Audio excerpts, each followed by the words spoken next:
যারা বসার তারা বসবে, যারা একান্ত কর্তব্য পালনের জন্য দাঁড়ানোর তারা দাঁড়াবেন। বাকি আপনারা অডিয়েন্স যারা এসেছেন, দর্শক শ্রোতা যারা এসেছেন, মেহরবানি করে আপনারা বসুন। কারণ আপনারা খুব ভালো একটা জায়গার মানুষ, যাদেরকে আমরা সম্মান করি। আপনারা শিক্ষিত, আপনারা ভদ্র, আপনারা অত্যন্ত মার্জিত। আপনারা বসে গিয়ে অন্যদেরকে সুযোগ করে দিন। ধন্যবাদ।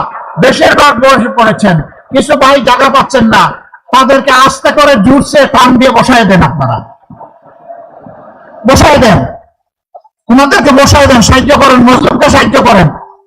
এই লোকেরা জায়গা পাচ্ছে না। মাশাআল্লাহ। বাকিরা এখন আমরা কথা শুনবো ইনশাআল্লাহ, আর কেউ কথা বলবো না। সম্মানিত ভাইয়েরা, বলছিলাম আমি কাদের হয়ে এখানে দাঁড়াতে এসেছি। আমি শুধু তাদের হয়ে এখানে দাঁড়াতে আসিনি, আমি দাঁড়াতে এসেছি সেই সমস্ত মাদের, বাবাদের, বোনদের, সন্তানদের, ভাইদের পক্ষে এখানে কথা বলতে, যাদের আপনজনকে ধরে নিয়ে তুলে নিয়ে আয়না করে বছরের পর বছর গুম করে রাখা হয়েছিল। তারা জানতেন না তারা জীবিত না মৃত। এই অবস্থায় আল্লাহর মেহরবানিতে, কে ভাই আমার মাইক দিয়ে কথা বলছেন? আপনার মাইক বন্ধ করেন, আপনার মাইক থেকে আর অনুরোধ করে রাখবেন, এটা আরেকটা ডিস্টারবেন্স। ওনাকে কথা বলবেন না। বলছিলাম যে যাদের আপনজন চলে গেছে, আপনজনকে জানাজা করে দাফন করতে পেরেছে, তাদের কষ্ট ছিল এক ধরনের। কিন্তু যারা আপনজন কোথায় আছে, তারা কি বেঁচে আছে না দুনিয়া ছেড়ে চলে গেছে জানতেন না, তাদের কষ্টের মাত্রা ছিল ভিন্ন। অনেকে রাতের বেলা ঘুম ভেঙে উঠে হাউমাউ করে কাঁদতেন, ও আমার বুকের দম, তুমি কোথায় আছো? আল্লাহকে তোমাকে বাঁচিয়ে রেখেছেন, আমি কি তোমাকে আমার বুকে আবার ফিরত পাবো? শিশুরা দেয়ালের মধ্যে বাবার ছবি আঁকতো, ও বাবা তুমি ফিরে আসো, তুমি কোথায় আছো? অনেক দিন তোমাকে দেখি না। আমরা যখন তাদের কাছে গিয়েছি, আমাদের কণ্ঠ স্তব্ধ হয়ে এসেছে। তাদেরকে সান্ত্বনা দেওয়ার কোনো ভাষা আমরা খুঁজে পাইনি। আল্লাহ তাআলা আমাদেরকে মেহেরবানি করে 24-এর 5 আগস্ট এই দুঃশাসনের জাতাকল থেকে মুক্ত করেছেন। কিন্তু এখনো অনেক মাতা সন্তানকে ফেরত পায়নি, অনেক শিশু তার বাবাকে ফেরত পায়নি, অনেক বোন তার স্বামীকে ফেরত পায়নি। যদি তারা জানতো যে তাদেরকে ফোন করে অমুক জায়গায় খবর দেওয়া হয়েছে, অন্তত খবরের পাশে গিয়ে মাটি চেয়ে একটু সান্ত্বনা নিতে পারত। সে সুযোগটা এখনো তারা পাচ্ছে না। আমি তাদের হয়ে আজকে এখানে দাঁড়িয়েছি। সম্মানিত জিনেদাবাসী, আমি ওদের হয়ে দাঁড়িয়েছি যেই মা বোনেরা আল্লাহর দ্বীনের পক্ষ নেওয়ার কারণে দফায় দফায় তাদেরকে গ্রেফতার করে কারাগারে পাঠানো হয়েছে, রিমান্ডে নেওয়া হয়েছে, সম্মানহানি করা হয়েছে। কি অপরাধ? অপরাধ আর কিছু না, ওমা নাকামু মিনহুম ইল্লা আইয়ুমিনু বিল্লাহিল আজিজিল হামিদ। তারা আল্লাহ তাআলাকে রব মেনে নিয়ে তাকে সবচেয়ে মহাপরাক্রমশালী, শক্তিশালী বলেছিল, আর বলেছিল আমরা কোনো মানুষের প্রশংসা করি না, আমরা প্রশংসা করি কেবল আল্লাহ রাব্বুল আলামিনের। এই জন্য আমাদের মা বোনের গায়ে হাত দিয়েছে, বিব্রত করেছে, কষ্ট দিয়েছে। আমি তাদের হয়ে আজকে এখানে দাঁড়িয়েছি। আমি ওই সমস্ত 18 কোটি মানুষের হয়ে এখানে দাঁড়িয়েছি, সিন্ডিকেট করে যাদের পকেট থেকে জোর করে টাকা নেওয়া হয়েছে, চাঁদাবাজি করে যাদেরকে কষ্ট দেওয়া হয়েছে, রিমান্ডে নিয়ে নির্যাতন করে মোবাইল ওপেন করে দিয়ে বলেছে তোর মাকে বল, তোর বাবাকে বল টাকা নিয়ে আসতে। আমি সেই মজলুম মানুষগুলোর পক্ষে এখানে দাঁড়িয়েছি। আমি আপনাদের কাছে জানতে চাই, সেই ফেসিবাদ কারো গাড়ে ভর করে বাংলায় আবার চলে আসুক, আপনারা কি তা চান? আমাদের সিংহ শার্দুল ছেলেমেয়েরা 24-এ তার জবাব দিয়েছে বুকের রক্ত দিয়ে, জীবন দিয়ে। আমি তাদের প্রতি এবং যাদের কথা আজকে বললাম সকল শহীদদের প্রতি গভীর শ্রদ্ধা নিবেদন করছি। এই জায়গা দক্ষিণবঙ্গের সবচেয়ে বড় শহীদ ঈদগাহ। এখানে যত মানুষকে নির্মমভাবে খুন করা হয়েছে আর কোথাও তা হয়নি। সোহানের কথা বড় মনে পড়ে। ওর চেহারাটা তখন দেখলাম, ওকে হত্যা করার পর চোখ যখন ওরা খুলে ফেললো, কি নির্মম, কি নিষ্ঠুর। তার মা বলেছিলেন, ওরে তোমরা আমার বুকের কোন কেড়েই যখন নিয়ে গেলে, তখন তার দুইটু চোখ কেন তোমরা উপরে ফেললে? কি জবাব আমাদের এই মায়ের কাছে? কোনো জবাব নেই। সবুজের দুটি কচি সন্তানকে, অবসর প্রাণকে যখন তুলে নিয়েছিলাম, তখন চোখের পানি ধরে রাখতে পারিনি। এই সন্তানগুলোর কাছে আমাদের জবাব কি? আমরা বলেছি এই ফেসিবাদ আর ফিরে আসতে দেব না, ইনশাল্লাহ দেব না। বুকের রক্ত দিয়ে তাড়িয়েছে, কে এবার আসতে চাইলে বুকের রক্ত দিয়ে তাদেরকে রুখে দিব ইনশাল্লাহ। প্রিয় জেনেদাবাসী, আমি জানি এই এলাকায় মানসম্মত শিক্ষা প্রতিষ্ঠান নেই। শিক্ষা প্রতিষ্ঠান যেমন নেই, স্বাস্থ্য সেবা নিশ্চিত করার জন্য তেমন কোন মেডিকেল কলেজ বা বিশেষায়িত হাসপাতালও নেই। আমরা ঘোষণা করেছি ইনশাআল্লাহ পর্যায়ক্রমে, আল্লাহ যদি আমাদেরকে সুযোগ দেন, তাহলে পর্যায়ক্রমে বাংলাদেশের প্রত্যেকটি জেলায় আমরা সরকারি মেডিকেল কলেজ গড়ে তুলব ইনশাআল্লাহ। শুধু মেডিকেল কলেজ গড়ে তুলে দূরে থেকে চেয়ে চেয়ে বসে থাকবো না, সবগুলো মেডিকেল কলেজকে উন্নত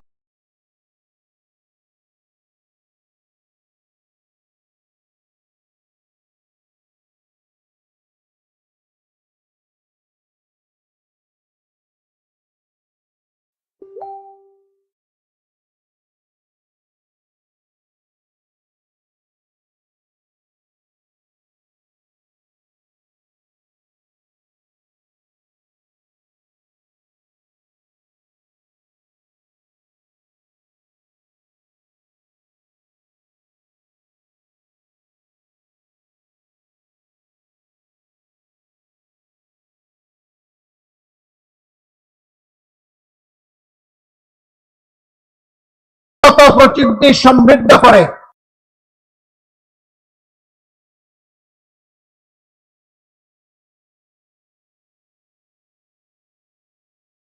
দেশ, এই দেশে শিক্ষা ব্যবস্থাকে ঠিক না করা পর্যন্ত জাতিকে ঠিক করা সম্ভব নয়।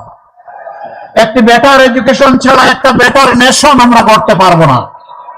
এই জন্য শিক্ষায় অবশ্যই আমরা গুরুত্ব দেব। তখন ওই চিকিৎসক বন্ধুটি আর নিজেকে নিয়ে বিপদে পড়বেন না। সম্মানিত ভাইয়েরা, শুধু চিকিৎসক না, এই ধরনের বহু পেশায় দক্ষ মানুষ এখানে আসতে চায় না। আমরা তাদেরকে পরিবেশ নিশ্চিত করার পরেও যদি কেউ না আসেন, তার বিপক্ষে রাষ্ট্র ব্যবস্থা নিতে ভুল করবে না। রাষ্ট্রের অর্থ আপনার পিছনে খরচ করা হচ্ছে, এই প্রতিষ্ঠানের পিছনে খরচ করা হচ্ছে সেবার জন্য, কাজের জন্য, অন্য জায়গায় বসে থেকে এখান থেকে টাকা নেওয়ার জন্য নয়। ভুল বুঝবেন না, শুধু চিকিৎসক না, সকলের প্রায় একই অবস্থা। প্রিয় জেনেদাবাসী, এই জেলার যোগাযোগ ব্যবস্থা আলহামদুলিল্লাহ যতটুকু আছে, কিন্তু আরো বহু করার প্রয়োজন রয়েছে। এখান থেকে যদি পাশের জেলা যশোরে যেতে চান, কোন রোগী নিয়ে হয়তো সেখানে আপনি মুভ করতে চান, সেখানে একটা মেডিকেল কলেজ আছে, আরো উন্নত কিছু চিকিৎসা প্রতিষ্ঠান আছে, স্বাস্থ্য সেবা প্রতিষ্ঠান আছে। রাস্তার এমন বেহাল দশা যে রাস্তায় রোগী অর্ধমৃত অবস্থায় হয়ে যাবে। কেন? এই এলাকার কি কোনো মা বাবা নাই? সরকারের কি দুইটা চোখ নাই? সরকারের কি ম্যান পাওয়ার নাই? এইখানে কি পিডিবি, রোডস এন্ড হাইওয়েজ এর লোকেরা নাই? তাহলে ভৌত এবং যোগাযোগ অবকাঠামো কেন তৈরি হচ্ছে না, কেন এটাকে রিপেয়ার করা হচ্ছে না? তার একটা মাত্র কারণ, রাষ্ট্রের টাকা চুরি করে, লুটপাট করে রাষ্ট্রের তহবিলকে ধ্বংস করে ফেলা হয়েছে।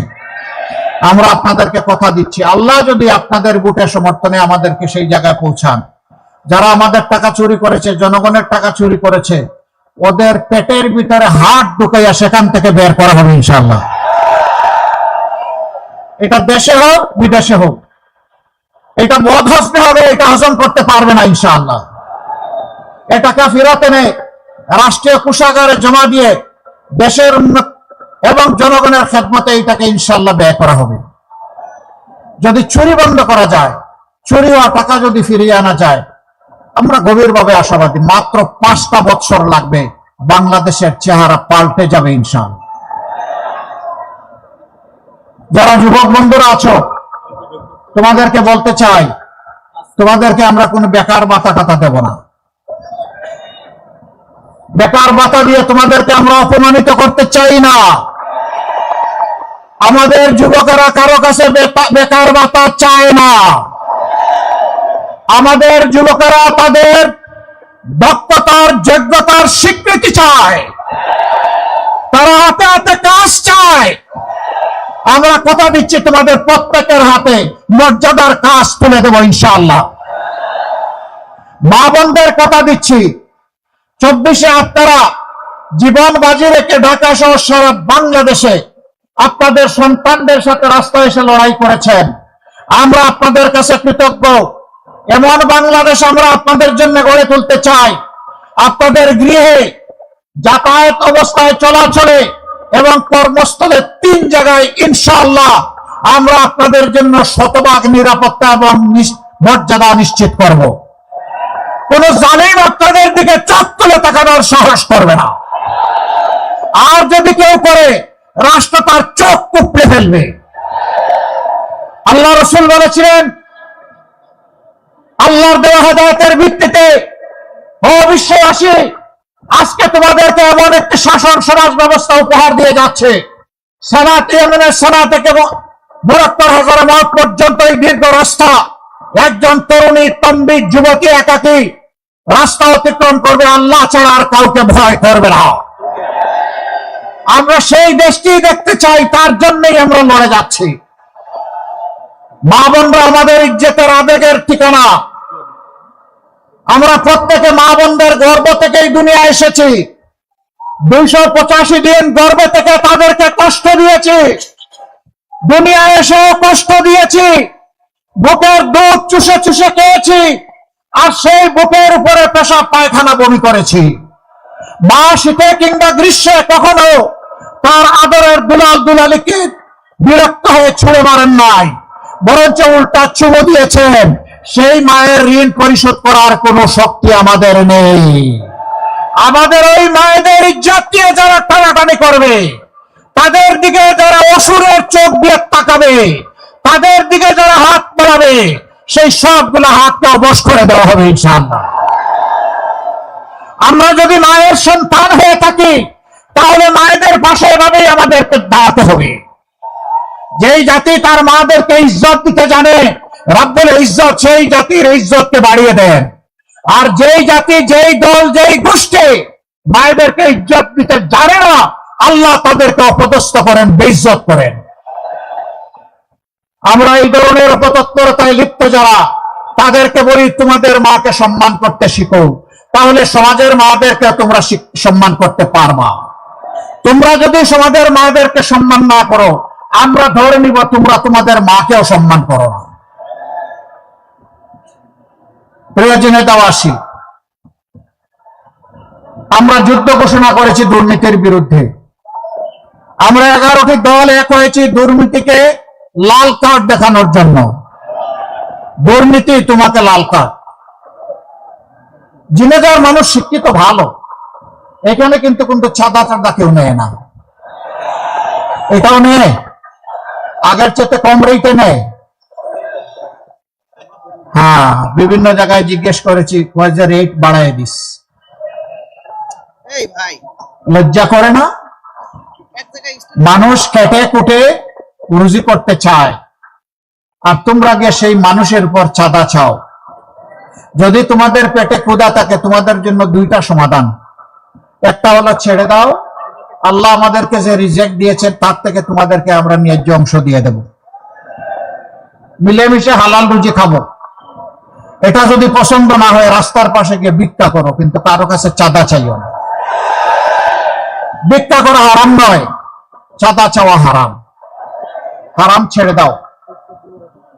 এরপরে তোমাদের জন্য সুসংবাদ, আমরা এদেশের যুবকদের হাতে কাজ তুলে দিতে প্রতিশ্রুতিবদ্ধ। তোমরাও এদেশের যুবক, তোমাদেরকে আমরা সম্মানের কাজ তোমাদের হাতে তুলে দেব ইনশাআল্লাহ। সেদিন আমরা মিলেমিশে প্রিয় বাংলাদেশ গড়ব। তাই আমাদের স্লোগান হচ্ছে অনৈক্য নয়, বিভক্তি নয়, ঐক্যবদ্ধ বাংলাদেশ। আপনারা সেই বাংলাদেশের সাথে থাকবেন ইনশাআল্লাহ। সম্মানিত ভাইয়েরা,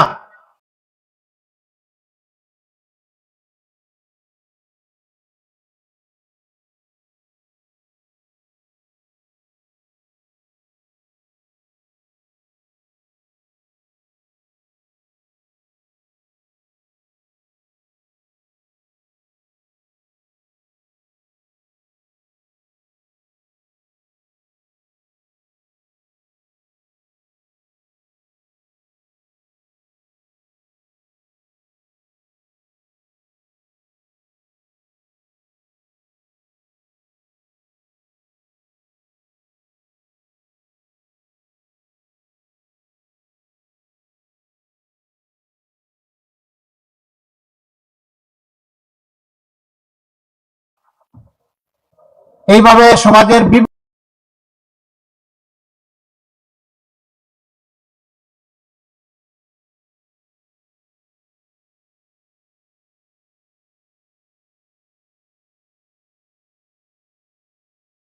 করবো ইনশাআল্লাহ।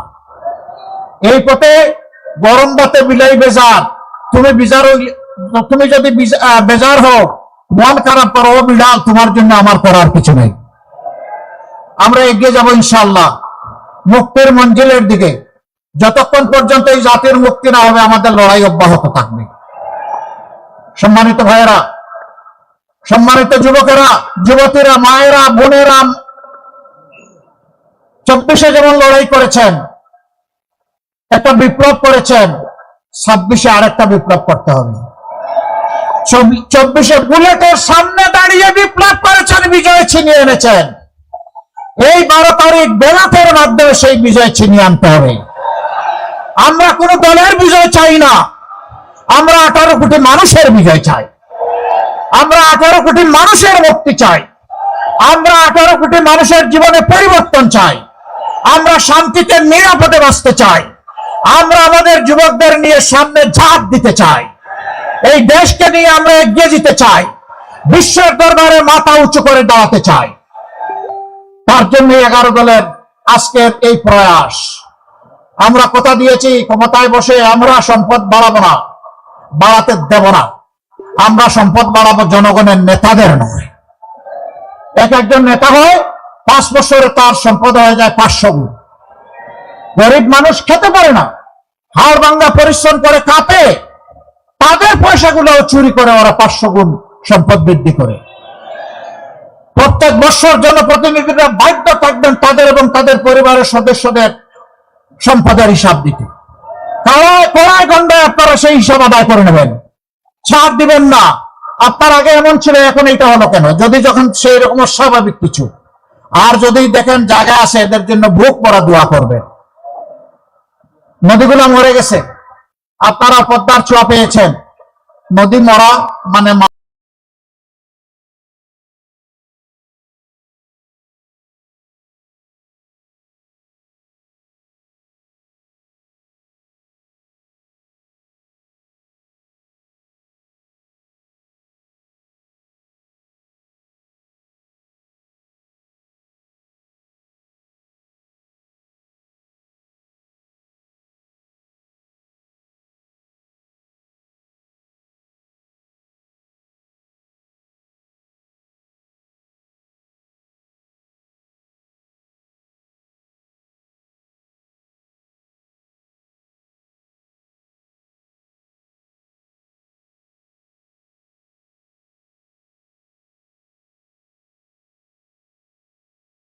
মাটি মরা। মাটি মরা মানে আমার মার হাত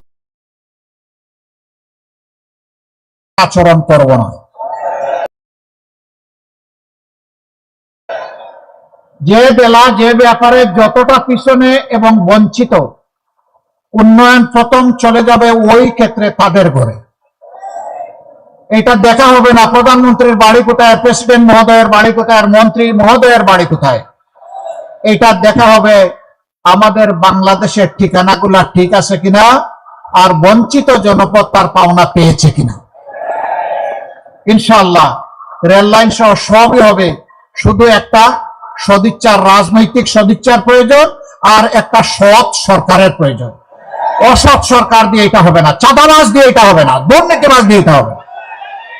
সম্মানিত ভাইয়েরা, এবার আপনাদের কাছে আমানত রেখে যাচ্ছি আমাদের পক্ষ থেকে 4 জন ভাইকে, যারা আপনাদের হয়ে এই অঞ্চলের প্রতিনিধিত্ব করবেন ইনশাআল্লাহ। আমরা তাদের হাতে এখন ইনসাফের প্রতীক দাঁড়িপাল্লা তুলে দিব একে একে। আমরা তাদেরকে সামনে আসার জন্য আহ্বান জানাচ্ছি।